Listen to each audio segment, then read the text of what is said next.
The courtroom was quiet that morning, the kind of quiet that makes even the sound of papers shuffling echo against the marble walls.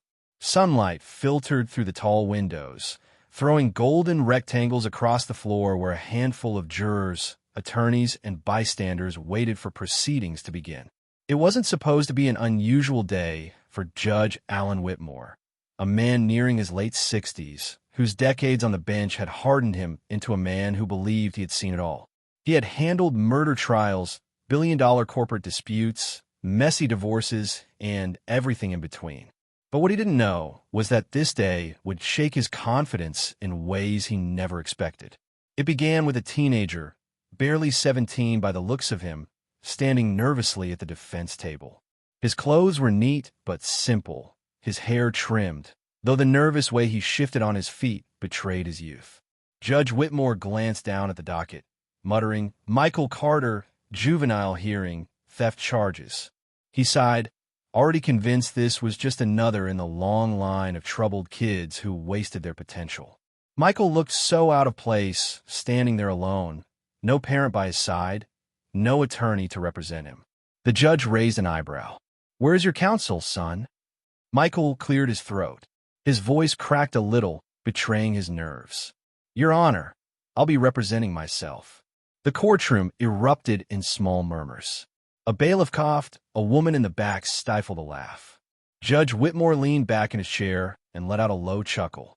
"Represent yourself? Son, this isn't a mock trial at your high school. You're facing actual charges here. Do you even know what that means?" Michael didn't flinch.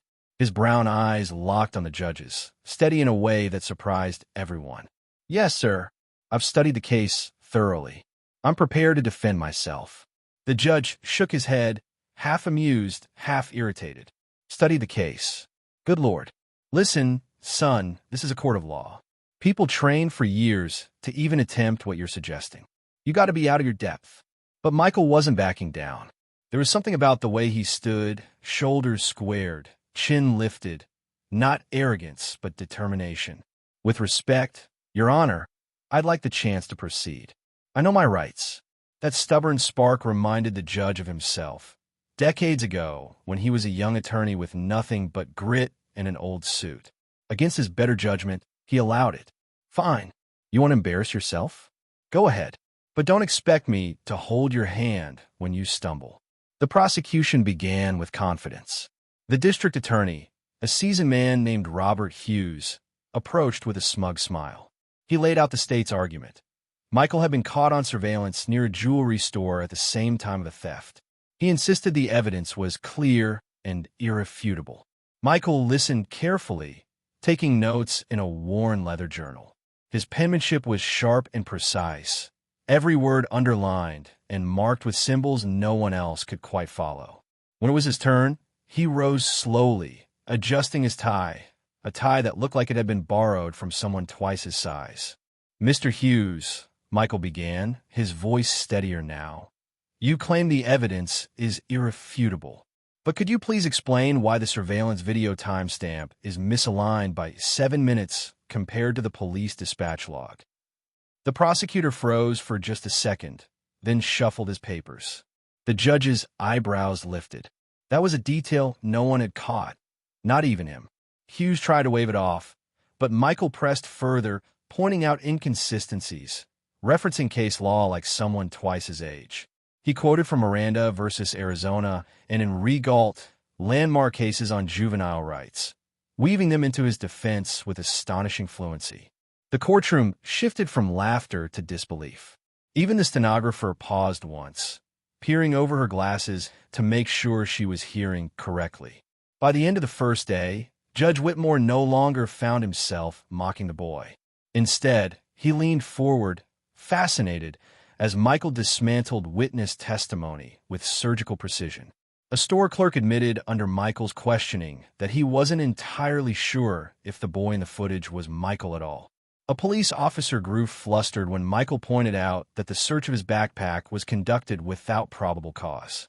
The judge had spent years telling young men like Michael that life would eat them alive if they didn't wise up.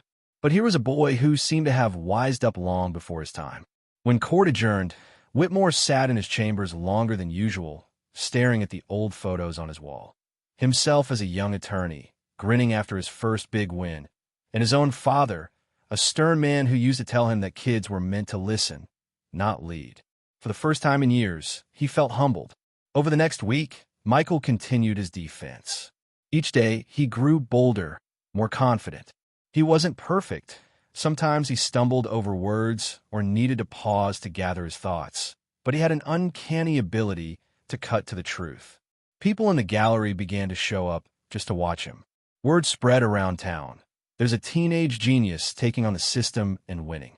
By the closing arguments, Hughes looked rattled. His one certain case had unraveled thread by thread. Michael stood tall before the jury, speaking with a quiet passion. Ladies and gentlemen, I'm not asking for sympathy. I am asking for fairness. Look at the facts, not my age, not the assumptions made about me. If justice means anything, it must mean that truth matters more than appearances. The jury deliberated for less than 2 hours. They returned with a verdict, not guilty. The courtroom erupted. Michael let out a breath he didn't realize he was holding. Judge Whitmore banged his gavel for order, but there was a softness in his voice as he spoke. Case dismissed. Mr. Carter, I owe you an apology. I doubted you, mocked you even, but you reminded this court, and me, that wisdom and courage don't always come with age or a law degree. Sometimes they come from a place deeper than that. Don't lose that fire. Michael nodded, his eyes glistening. Thank you, Your Honor. It might have ended there, just a remarkable story for the newspapers, but for Judge Whitmore, it lingered. That night, he couldn't sleep. He kept seeing Michael standing there, fearless against all odds. It made him think of the countless kids he had dismissed over the years, the ones he had assumed were lost causes. Had he failed them? Had he judged them too harshly because of their youth? The next morning, instead of his usual routine, he visited the local library. He asked the librarian about Michael.